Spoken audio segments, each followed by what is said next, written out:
So hello and welcome to this morning's discussion of COVID-19 and the impact on higher education. I hope we have an international audience because we have an international panel. The discussion organized by the Monk School of Global Affairs and Public Policy and the Innovation Policy Lab. We're extremely fortunate to have international faculty here to help us unravel and understand better how higher education institutions are going to adapt to this new world. And they will tell us about how their institutions are adapting their mission to this new and hopefully temporary world, how it's affecting their own teaching and research, and where we go from here over the next year or two.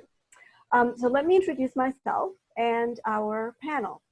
I'm Simona Chiozzi. I'm currently Senior Policy Advisor for the Government Relations Office at the University of Toronto, where we work to ensure that governments at all levels recognize and support the University of Toronto's extraordinary impact in our region and in Canada.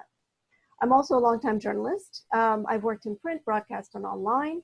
Before I came to U of T, I most recently covered higher education, both as a senior editor and reporter for the Globe and Mail, Canada's national newspaper.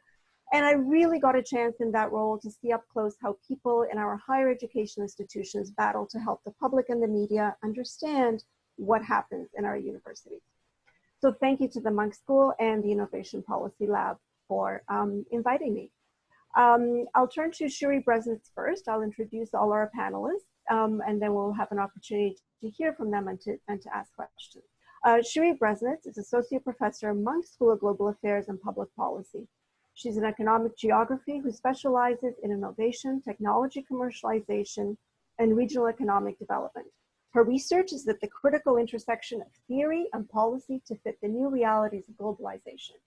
Dr. Bresnitz's work has informed policymaking at the local, national, and international levels, and she has advised on the role of universities in the larger story of innovation on the economic impact of biotechnology, intellectual property, and the role of clusters in driving innovation. Dr. Bresnitz's book, The Fountain of Knowledge, with Stanford University Press, analyzes universities' relationship with government and industry, focusing particularly on the biotechnology industry as a case study. Most recently, Dr. Bresnitz was a member of the Ontario Expert Panel on Intellectual Property, and in 2018, she was a co-principal investigator on the University of Toronto's Alumni Impact Survey, a very important source of data for us.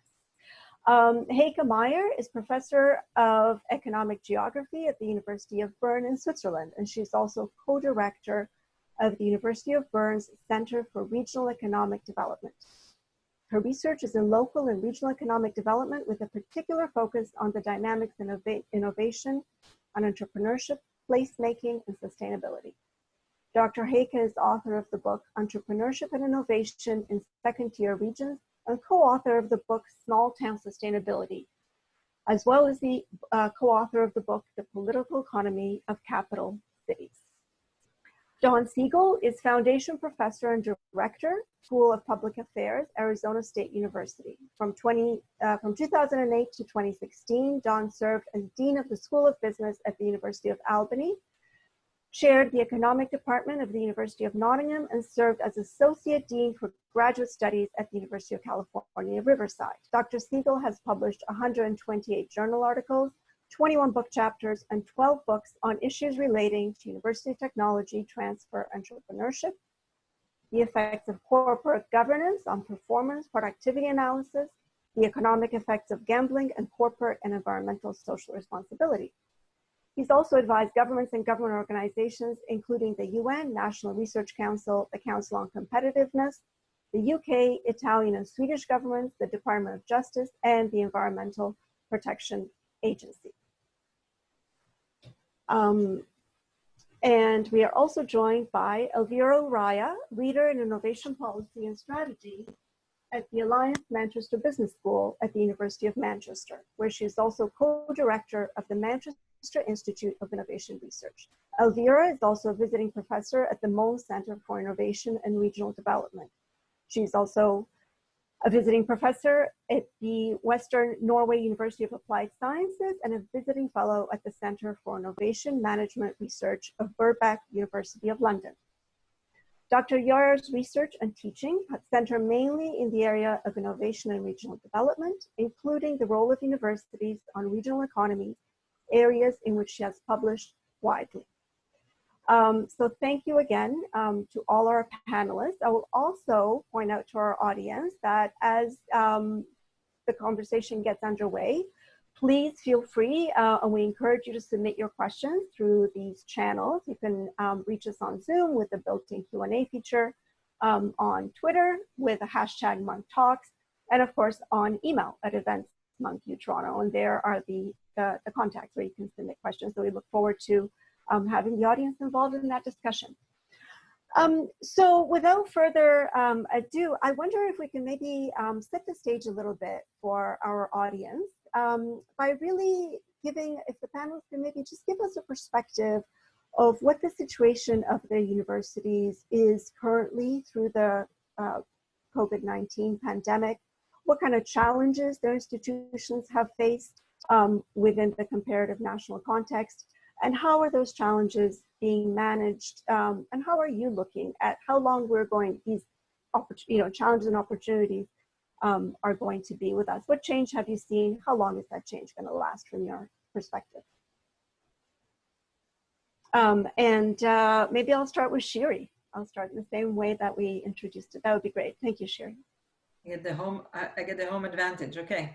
Yes. So U of T has moved, most of classes now are online for the summer, but the university remains open, mostly according to the health and safety guidelines.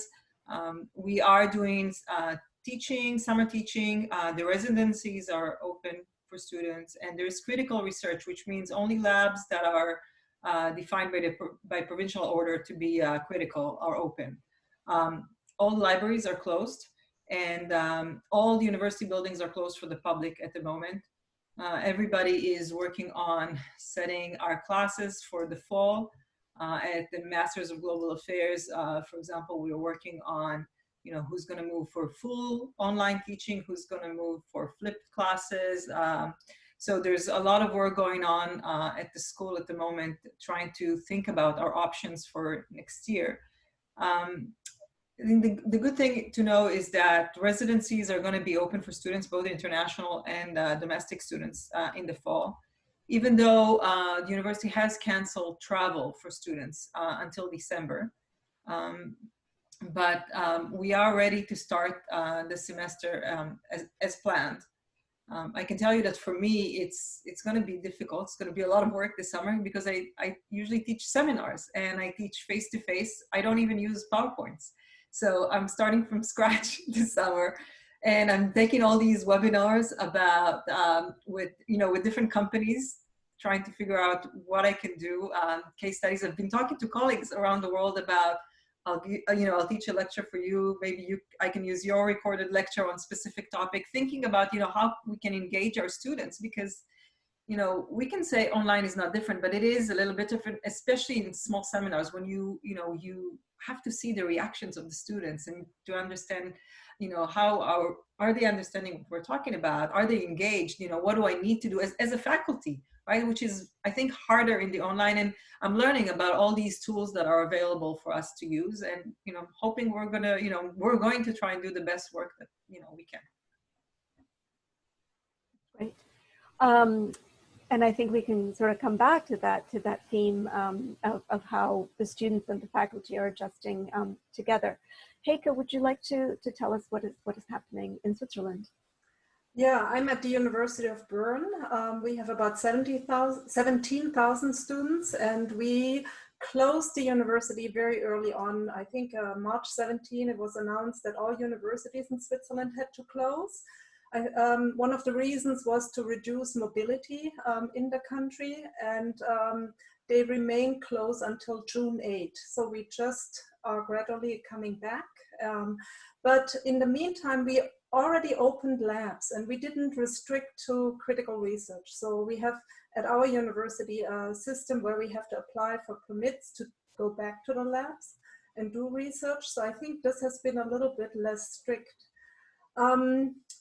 All the teaching has been online. I think I was in the classroom for 3 weeks because we started in February this semester, and then I saw some students, but then I had to quickly move to podcasts and online teaching. And being in geography, I had to cancel a field course that would have led me to Italy. So we had to do a replacement, and it's an online field course, which sounds a little strange. So this has impacted us quite a bit on the teaching side. And on the other hand, a big impact has been on the stopping of hiring of non-EU candidates for example, PhD or postdoc positions. So our university has put a stop on hiring until June 15. So I think this has been quite unsettling. In addition, what has been unsettling was that some stipend holders, you know, visiting research fellows, they would have needed to leave the country or their contracts ran out. So we had to look for solutions of how to extend their contracts. So I think on the side of the teaching, overnight we became an online university. It worked quite well. We were well equipped. The transition has been a little rough, but it was okay. On the sort of the research side regarding employees, contracts, this has been a much more rougher road that we had to take. And I think, again, we will come back to the theme of what this means for recruitment and global exchange. John Spiegel, would you like to tell us a bit about what's happening at your university? And of course, you're carrying all of the United States that you have to represent in this conversation a little bit. So it'd be great to hear that perspective. Happy to do that. First, let me say that I've gone over to the dark side. So I'm actually an administrator as well. And so I'm dealing with these issues on the ground. ASU, by the way, is the largest university in America. We have 125,000 students at our university. And I direct the School of Public Affairs, which is ranked number 19 in the US News. We've been ranked as high as number 9. We are one of the largest schools of public affairs and public policy in the world. We have 7 top 10 rankings in the specialized areas of public policy. So we have a really great faculty and staff and students. The key word that we're using is flexibility in terms of responding to this. And we are lucky. ASU was, I keep mentioning US News because we do so well in the rankings. We were ranked as the most innovative university in America for 5 years in a row. And one reason for that is because of our robust online operation. So the transition from in-person to online was virtually seamless here at this university. In fact, we're having trouble getting people to teach in person. For the fall, it's going to be a challenge. And one of the reasons why, and this gets to my role as an administrator, is any professor who teaches in the fall is going to have to wear a mask while they're teaching. And the students will be wearing masks. So I'm a little concerned that nobody's going to be able to hear each other in the classroom if they're wearing masks, and and they also have to be physically distanced. So the classrooms will be 50% capacity, but there will be this enormous flexibility. So students that want to be in person will be able to come in person. Students that want to go online will be able to attend the lecture online. And they can do that. They don't have to continuously be in person or continuously be online. So there's a lot of flexibility in terms of what the students will do. And we've also tried to be flexible. Again, I'm thinking as an administrator, allowing our faculty who don't want to be teaching in person to teach online or in this hybrid format. So our key word is flexibility. And actually, again, thinking like a leader, we think of this as a strategic opportunity for us because our rivals are not very strong in online operations. So we're hoping to capture some market share from our rivals because we do have this robust, and we've made a substantial investment in online education, and it's really paying off. Okay, I think that raises some really interesting questions about flexibility and work to make that flexibility happen as well. Elvira Uyara, can you tell us a bit more about what is happening in the UK, what's happening at the University of Manchester? A lot of discussion between universities and the government in the UK. How does that play out at your institution? Yes, well, thank you for the question, and I hear the others making very, very interesting points, with some of which I can really relate from the point of view of the UK and the University of Manchester. So one kind of unique characteristic, so if you compare it, let's say, with Germany, in the UK, we are very reliant from student fees. It comprises around 50% of the university's income. So we kind of there are a lot of uncertainty at the moment as to, you know, whether how universities will be opened, how they will be open, whether students, particularly overseas students, will return, and what numbers. So our campus is slowly kind of opening up. It is envisaged that a lot of the teaching will be online in September, and hopefully we can resume as normal in January. But all these kind of uncertainties as to, you know, how many students we're going to have in September is a huge shock, and universities are expecting a huge shortfall next year because of projected drops in student enrollment, and therefore, you know, they're knocking on the door of the government for help. So I think in terms of, we shifted in a lot of teaching online. That's, I think, been a learning curve, as Thierry was saying, to many colleagues. And I think something that happened in the context of the UK, I think is really interesting, is how, on the one hand, the pandemic has restated the value of science in universities in terms of searching for the cure and helping out. But on the other hand, it has exposed huge vulnerabilities of the sector. So one is what I mentioned in terms of being reliant on foreign students very largely. A lot of the research is subsidized by the fees paid by international students. So if we lose all those international students, that's really big hit to universities. And also that will affect kind of different places as well differently. You know, universities contribute hugely to the local economy as anchor organizations that spend in the local economies, as employers. Student spending is a big part of a big contributor to the local economies. In Manchester, we have 3 universities. Across the 3 universities, I think there's almost 100,000 students. So, you know, big contributors to local economies. So that financially has quite an uncertain times for universities in the UK, I have to say. And one of the things that for me is a risk, I think universities are pivoting themselves in terms of teaching, you know, they're adapting, their flexibility, I agree, very important in terms of also the research. I think they're also becoming more important as you know, focusing on the recovery of the local economies. You know, I think the third mission is going to be very important moving forward.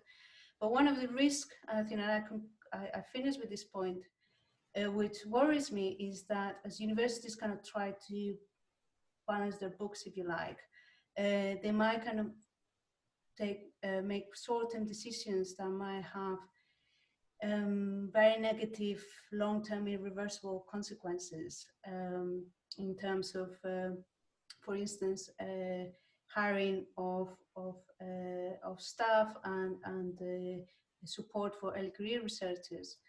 And there was an article this morning in the Times Higher Education that precisely made this point, and he warned of a lost generation of researchers unless careful thought is given up to how to support early career academics through the crisis. So I'm worried that, you know, universities are going to need to play a very important role in battling the pandemic and in the recovery, and yet the vulnerabilities that we're experiencing might prevent them from doing so. Okay. I think that really lays out the landscape very, very nicely. It also poses a challenge of where do we start to kind of unpack some of these issues. But maybe I can suggest that we think a little bit more about time. So I think what you've all identified is that in the short term, this uncertainty, universities have been able to meet uncertainty with flexibility. But that in the long term, the effects can actually be made much worse if government supports are not in place, if public support starts to wane, if this kind of trust in science and hope for what science can bring us doesn't bear fruit in the kind of accelerated timelines that I think the media in particular, is building to people expecting, oh, there'll be a vaccine by October, there'll be an October surprise. So there's a lot of pressure on universities to deliver really world-changing innovation and discovery in a very short time frame, and to continue the work that they do. So what can you do? What can individual faculty members, let's look at it that way, what can individual faculty members do, if anything, to help with the transition? You're all doing incredible work around flexibility, around teaching. And what can governments do? How can we work together to educate the public, to turn this moment into long-term support rather than long-term challenges? Well, I think this is exactly where the problem is. One is, I think in most countries, most people don't know what research faculty do, right? They think that we only teach.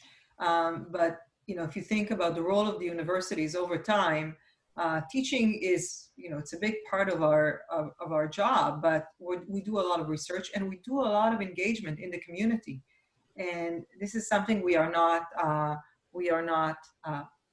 paid for, or, nobody really counts even how much engagement people do. I think in the UK, Elvira can probably say more about that. They are actually started to have this part in there, even in their individual websites.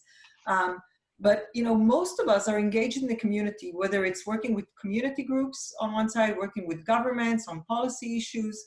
And there is no place for that in our work. Now, if in 2008, during the financial crisis, I was at Georgia Tech, and I think similarly to then, now they are already announced on furloughs, hiring freeze, and several studies that I also have done find that it does impact our capability to produce, if you'd like, both research, but also a huge part of our engagement. Because if we don't have administrative support, if we don't have postdocs and PhD students to help us with the research, and we actually are asked to teach more, we have less time to do the engagement part.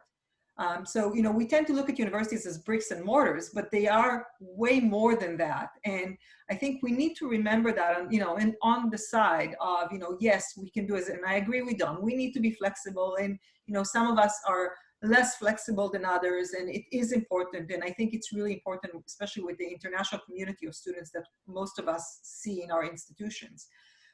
But we have to remember, we are also part of communities. We are all in our own regions, are part of communities, and it does change those communities if you have a university and you do not have a university. So considering those aspects, I think, is really, really important for the discussion. And I would love to hear what the other panelists have to say. Well, I can tell you that what we're doing is saying that this is great for our mission. We have a mission as a public research university, which is to increase access to higher education. And one thing that's, I am not a big fan of the policy response to this pandemic. I think it's the worst policy ever that's ever been formulated and implemented in history. And if your listeners are interested, I've written some essays on this. I'll send them to you and you'll see what I mean. But one very positive, maybe unintended consequence of this shift towards online education is that it has increased access to the public research university. And that's a critical part of our mission. And what we've done is taken this new technology and the flexibility of our faculty. And this is going to be difficult to implement in the fall. We still have some professors who've never taught online and aren't really comfortable with these hybrid formats, where you have some of the students Zooming in and some of them in the classroom. That's different than the way we structured things before. But it does increase access to higher education. This is a very big state physically, geographically, and we don't have the kind of reach that we need across the state. So we're viewing it as an opportunity, not just to expand market share, which I talked about before, but also to increase access to higher education for our citizens. Okay. Does anybody else want to pick up on either one of those points? Is it, you know, a way to increase access? But is it also, as Shiri pointed out, there are limitations. Who is it that can be flexible? I think there's actually probably a lot more to unpack in that statement about who. Well, you know, can I give you a personal example? My wife, we have a son who's autistic, okay? So these lockdowns have been terrible for any autistic kids. It's a disaster. It's a total disaster for them and their parents. So my wife was considering getting a degree in social work, a graduate degree in social work. Now, we happen to offer an online degree in social work. So when I say access, I mean that a parent that's dealing with these lockdowns, which is monstrous, right, is still able to access higher education and get the degree that they want if it's offered online. And she could only do it if it were offered online. She couldn't come to campus, right, to take this degree, but she can do it online. So that's what I think of, you know, as a concrete example of making our higher education more accessible to working professionals, to moms that are dealing with this crazy situation we're in now.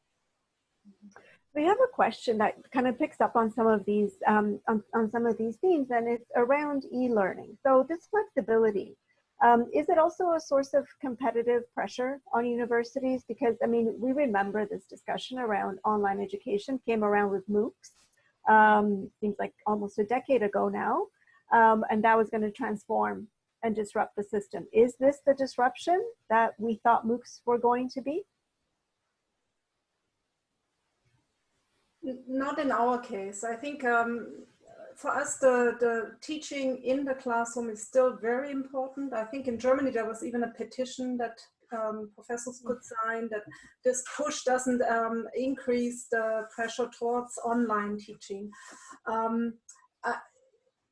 I think we haven't gone that far to have the institution, you know, implement all of that. The one thing that I wanted to say is we also have to think about the student side, because, for example, the first year students, they have been under so much pressure adjusting to this new type of online teaching, because all of a sudden they had, you know, 6, 7 classes, and each class required so much from them, because often teachers or professors didn't align their requirements. Also, if you teach something online for the first time, you tend maybe to overextend yourself and the students. And then with increasing years, the master students, they have been doing okay. They adjusted quite well. But we are missing so much in terms of the community building that Shiri just mentioned among our students, especially among first year, second year students. And I think this is something we have to keep in mind, that we address that, and and also university administrators who push towards this online teaching, they need to keep that in mind. Elvira, do you I mean, we talked about community building for students, which I think is incredibly important, which is one of the reasons that U of T is, at U of T at least, we're looking at, you know, this hybrid model where in person where possible, and then of course in the US you have universities that are proposing, you know, they're talking about a duty to bring students on campus to provide that community. But there's also the community that happens with new scholars. And I did want to kind of come back and maybe pick up on that a little bit. And again, we've seen supports, you know, from our federal government for extensions of postdoctoral awards, for extensions of research grants, but they're quite short term. How can universities, you know, we've seen flexibility in tenure clocks in some cases. What other ways can new faculty be supported, or emerging faculty? And is this crisis the type of threat that is going to take, you know, a generation of scholars possibly out of the market, which is some of the more alarmist dialogue on social media anyway? Yeah, this is terrible. I think Shiri knows that we've got this Kaufman study we're doing of postdocs, and we've been contacting them about what's going on during COVID. It's a disaster for postdocs because they are not able to go to conferences, and they don't have those kind of job talks that they were giving and everything else. The seminars have been canceled, the events have been canceled. They can't get in the lab to do their research either. So if they're not doing COVID-related research, then they're not quote unquote essential, and they can't even get inside the lab. So it's disrupting their careers. Many of them are women and are dealing with the fact that childcare is not open, and the schools, at least in America, are not open. And it's a disaster for scientific careers, especially for postdocs who have a more tenuous existence to begin with, right? Yeah, I was actually going to make a similar point. You know, as you know, we already seeing this. You know, the universities are tightening the budgets, and the first thing they're doing is they're hiring, they're freezing hiring. They're reducing their reliance on temporary teaching assistants, research assistants, and staff on temporary contracts. And there's a higher proportion of women among those early career researchers and people in precarious contracts. So we also know that the pandemic is having a kind of big gender impact, you know, through women scientists and their productivity, and also the having kind of suffering more during the lockdown in terms of childcare and so on.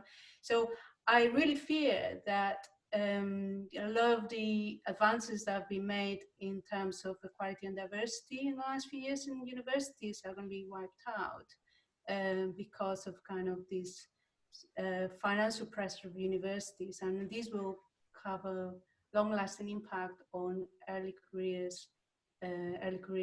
researchers and stuff. So that is, I think, it's a big issue, something that needs to be looked at carefully. Yeah, I would like to add to that.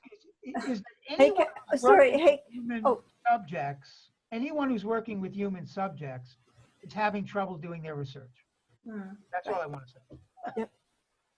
Yeah, I would like to add to that. We did a survey amongst our staff. We have 160 employees in the Institute of Geography, and 40% of the respondents, we had 92 respond to the survey, they said, this survey was done in the second week of the lockdown, they said that they had care responsibilities, either for themselves or for vulnerable people or for children. So it's not just those with children, not just women, not just men with children, but also those who cared for vulnerable persons. And what we saw was that people were shifting their work hours to early morning, late night, weekends. And we especially also saw anxiety among those who are in qualification positions, so postdoc and PhD. And what we did was our Equal Opportunity Commission, we pooled resources because we have a lack of a policy at the university level of how to deal with these expiring contracts. So we pooled resources. We did a voluntary kind of call, you know, who has personnel resources. Luckily, we are very flexible in our use of the resources. And so we hope that we can support some of the people. And then the other thing that I just heard this morning in a publication committee meeting was that we see a significant drop in the submissions of manuscripts to journals by women. So one urban planning journal, they had in April 2019, they had 61% of their submissions by a lead female author.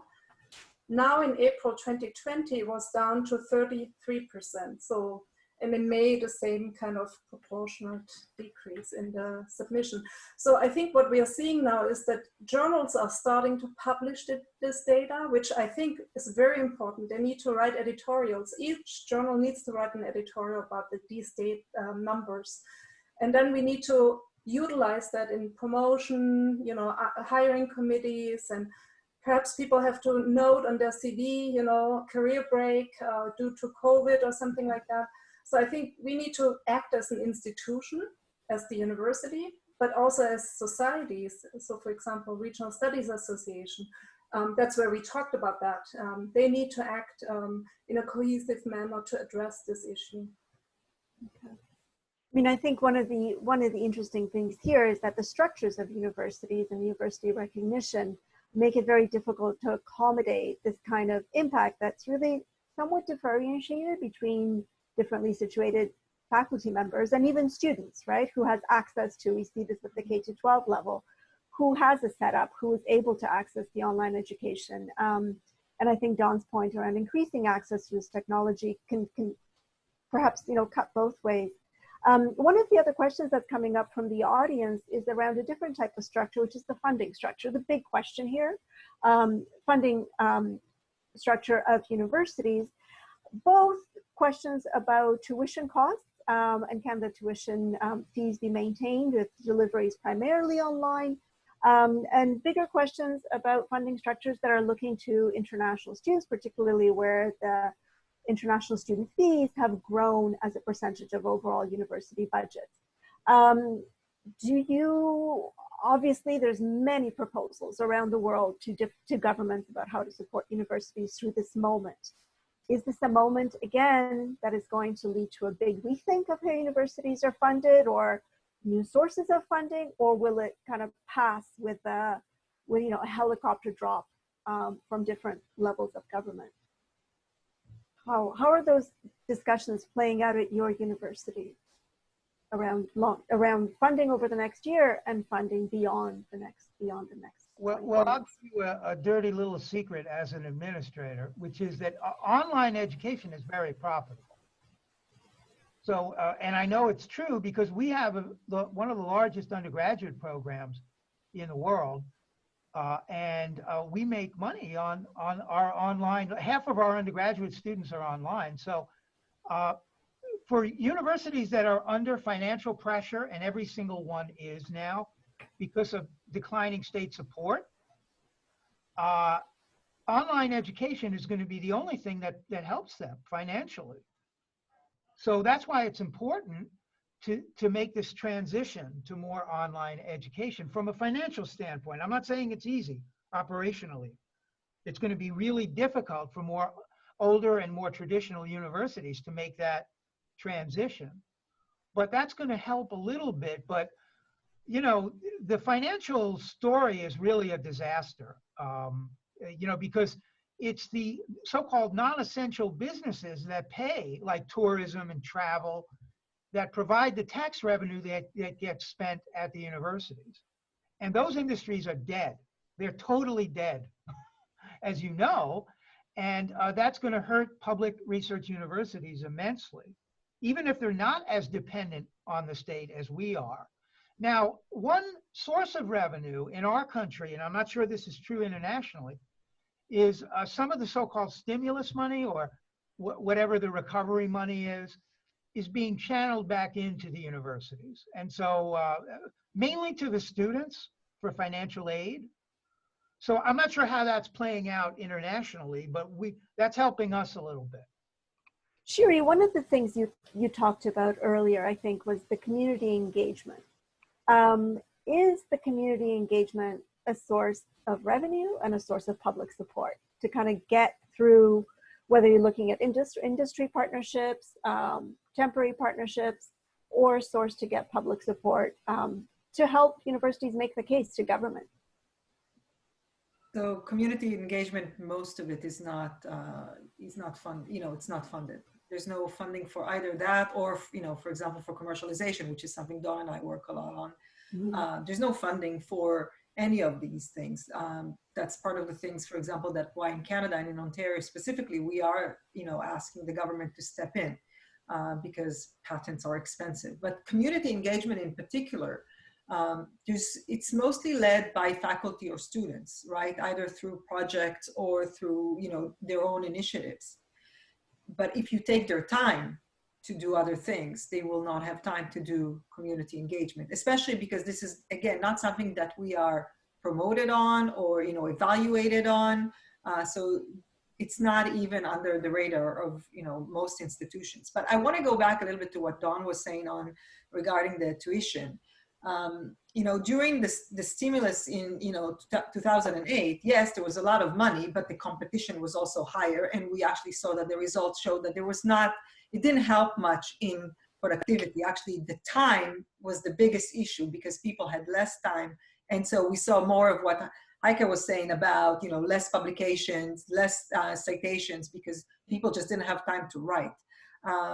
And, in state universities, like, where I was at Georgia Tech and at ASU, when you are reliant on the government so much for funding, and there's constant furloughs and, hiring freezes, there's not much you can do to change, there's 24 hours in a day, right? And I think I think for me, it's more about the expectations of the university. And I'm looking at some of the questions we're getting here, and you can see we are expected to teach, we are expected to do high-level research, we are expected to do community engagement and be good neighbors to everybody and contribute to our society. This is where I pause because I have no solutions for that. I'm super pessimistic about most institutions. I think the head of the Association of American Universities said that most institutions have funding that will last them only for 6 months. Yeah. Okay, so if you start seeing students, not coming in for the next fall, you will start seeing institutions closing down, entire departments closing down because there's no funding. And I don't see the rescue packages, as Dawn said, it's mostly now for students. It's not necessarily for the institutions. Right. I'll give you one positive, one optimistic piece of news, which is that in Ontario, at least, the number of students who are saying they're going to attend next year has actually grown by 1,000 compared to last fall. So whatever it is that everyone is doing online, it's working. And I think people are hoping for an end. So that's not a number that people expected. So there's that. I'm actually optimistic as well. I think we see a lot of very worrying news in terms of we're not going to get any students in September, but I think they will come, and I think also overseas students, and I don't think so. Online teaching will be there for in the short term, and I think in the future there will be more online teaching, and it will be higher quality online teaching. A lot of universities are discovering how to do this and the kind of advantages that it has. I don't think we're going to shift completely to online teaching. I think hybrid forms and as Dawn said, kind of finding ways in which kind of making it profitable and kind of making it complementary, and also increasing access, because I think it can be used very well to improve access to certain students that struggle to maybe join higher education. So I think there's a lot of opportunities, I think, moving forward. But I think the aspect of vulnerabilities and resilience of universities in terms of the high dependency of students, particular students from particular countries. So I think that's something universities are going to have to deal with. That's for sure. And on community engagement, especially if the government is going to help universities, it will be looking at universities demonstrating their relevance, if you like, the relevance for local communities. And I think we've seen during the pandemic, we've seen a rediscovery of place, if you like, and a lot more engagement of communities and universities being a lot more proactive to help the local economies. So I think this is here to stay. and it's not a financial activity, it's not, you know, a profitable activity, but something that universities should be doing. And we're gonna probably see a lot more of that in the future. So, so if online here is here to stay, we have a question about the value of a degree that perhaps is primarily taken online. Will employers sort of look at this generation of students, let's think that this goes on for longer than anybody hopes, as somehow, you know, not having the same signal, not having the same quality of degree as an in-classroom experience? The audience question. I disagree. I think, you know, there's a lot of investments going on into online. They're different, definitely. But you get the same professors teaching you, right? Actually putting a lot of time and effort of thinking how the time is divided and how much of your assignments are there and how to get you engaged. So I would actually think that, and also, let's face it, everybody's going to be online now. So this cohort is not going to be different than any other cohort at this specific time frame.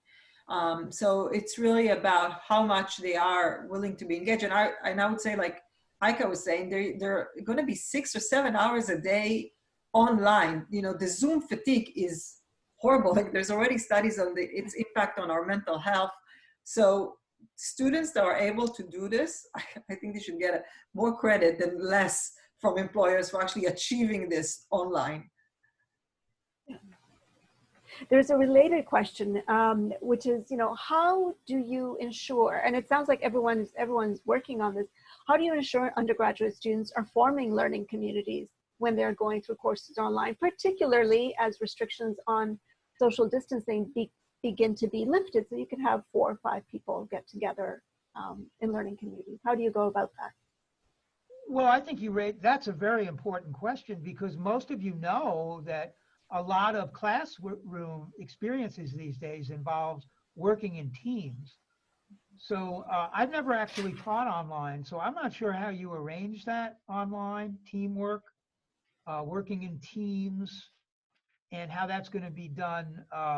Not online, I suppose it's easier, but in person, given the physical distancing constraints that we have. That's very important, because teamwork is important in all professions, including science, by the way. And that's been a real problem for scientific researchers. In our interviews, we've been interviewing them, and the problem is that they can't reach some of their collaborators. You know, and some of the collaborators have different constraints. You know, they're in really severe lockdown states, others are not. You know, it's a mess for teamwork, I mean. So for the students, the online platforms actually provide engagement and collaborations platform. So Slack, Top Hat has an agreement with Slack to how to get them done. In our university, we use Quarkus that has actually places for them to collaborate and do group work. And you can actually be part of the group as a faculty, or they can be, you know, it could be without you. So there are a lot of ways for them to do that, and you can actually connect it with your course materials. So it is part, and you can actually, if you like, chaperone them through the process. And I think even prior to COVID, we had some experiences with flipped classroom, and you could think about this utilizing maybe one shift of a small group of students in week 2 and the other in week 3, and then use the flipped classroom method. So I think this will also encourage innovative thinking of how to implement the blended kind of version. Okay. It also, sorry. These kind of tools very well to complement kind of face-to-face teaching, but I think there are no substitute for it. And I think proximity is going to be, you know, it will always be important, and students' experience, I mean, they learn so much from each other, and, you know, kind of being here is important. So hopefully there will be ways to do that, and that all we have learned around online teaching will be able to support that you know, and complement it. I don't see how it could replace it. So what about you? I mean, you talk about, you know, there's no substitute for proximity, but we're in this incredible moment where there's so much global collaboration among researchers, and yet those researchers can't you know, travel to see each other, can't go to a conference. This is increasingly becoming an issue. How are you managing that? How do you expect to manage that over the next 6 months to a year? Personally, not very well. I was actually on sabbatical this year, and I was going to spend some time actually at the University of Toronto at the Moon School. And I was actually taking the opportunity this year to visit different research centers. And I haven't been able to do that. And you know, when I had the opportunity to do quite a bit of traveling and engage and interact with other researchers, now the pandemic hits. And I've, you know, been part of listening to a lot of webinars that you know, they're been great, and actually been a way of being in places that perhaps you couldn't attend and have conversations that perhaps you couldn't have before. But kind of being there, I think is, it's been difficult for me. Yeah, I think for senior scholars, it might be okay. You know, it might actually help us take a break from traveling and test out different forms. I enjoyed that a lot also. But for junior scholars, I think this is a real problem, because you miss the mingling, you miss the beers, the socials. For them, it's very important to enter these clubs, and we have clubs in academia. I mean, we have to say that. We have cliques, we have groups, and we are human beings. We are friends, you know, with others. And so these junior researchers, they need the opportunity to also experience that and to network. And for them, it's very difficult. Maybe also we as senior researchers, we have a role to play. So today I was attending a webinar or a virtual session of a conference that was canceled, and that had also junior researchers present. So I think this is great. It's just a small, you know, community that met, but perhaps we have to also think about how can we create these situations again for the junior people. Yeah, I'm an economist, so social distancing comes naturally to me. But this is really bad for those of us on the administrative side that are trying to recruit faculty and staff and administrators to have to do these Zoom interviews and job interviews that would normally be done in person. And it's really bad for the job market as well, not just even for junior people, which is, you're right, it's horrendous for people that are starting their careers and depend on going to events like Academy of Management and meeting all their friends and making deals. And, you know, you just can't do any of that stuff online as easily. So it's really bad. And the scientists and that we interviewed at both universities and national labs cited the worst thing about this whole crisis is the fact that the meetings have been canceled. They can't disseminate their findings. They can't meet their collaborators, and it's really impeding their careers. I think for, you know, a lot of our work when it comes to writing, and even when you collaborate, you can do it online. So, you know, I think that the specifics of how we do it is possible, but, you know, you have two geographers here, so, you know, proximity does matter. And, you know, tacit knowledge is not something that you get if you don't see people. And we go to conferences, we definitely need to find our colleagues and be part of certain groups, but it's also about getting feedback on your work. Otherwise, it's just yourself or you and your co-author. And yes, you are great, we know everything. But the feedback that you get in a conference, the ideas, by presenting your work or also by listening to other people is wonderful. And I also sat on a conference actually related to art and innovation from the University of Indiana. And it was fascinating because you can, you know, you have to be super concentrated in order to listen and understand, but you don't get this much feedback. right? It's like we are talking here among ourselves. There's 5 of us. There's a lot more people online. We are not really hearing all of their voices, all of their feedback. And that's what we miss in conferences. I think that's the big thing that is missing. And most of them have been canceled totally. They're not even online because it's a big and expensive event to, to move online. Absolutely. Yeah, and I wonder, I think the way I would frame it is social capital. It really diminishes social capital, which has been shown to be very important along many dimensions, performance-related dimensions. Yeah. So speaking of, sorry, yeah. No, I was just going to say that I agree with that point, and especially for early career researchers where they need to build that social capital, this situation is particularly damaging because like we are relying on our existing networks to do our work in the current situation, but it's very difficult to make new connections. So that I think that's what is missing. There's a question. I think we have time for one last question. And it's actually coming back to a little bit to where we started, which is that we've talked a lot about this, the impacts, as if the impacts are going to last for a very long time, but we certainly don't know for how long.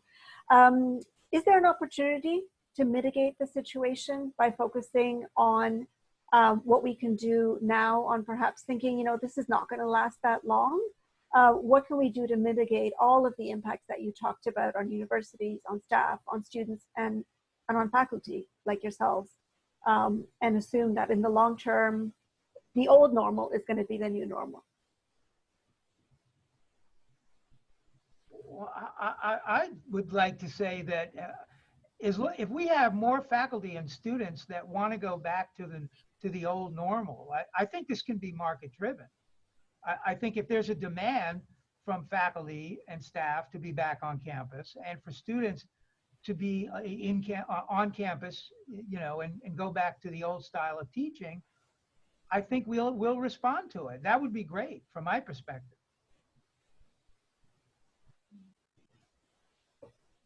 Anyone else? What can we do? What can we do? Should we be focused on things we can do now rather than kind of trying to predict the future?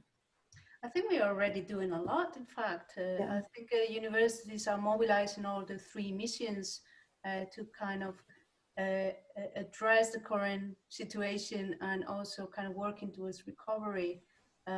So from the research point, I mean, if there is a vaccine coming from the UK, it will come from a university. And I think there's a lot of research going on, kind of big social science research questions around, the issues that the pandemic has thrown at us in terms of inequalities, in terms of mental health issues from the lockdown. A lot of big questions that now academics have been engaging, which I think will contribute to kind of build a better future, I think.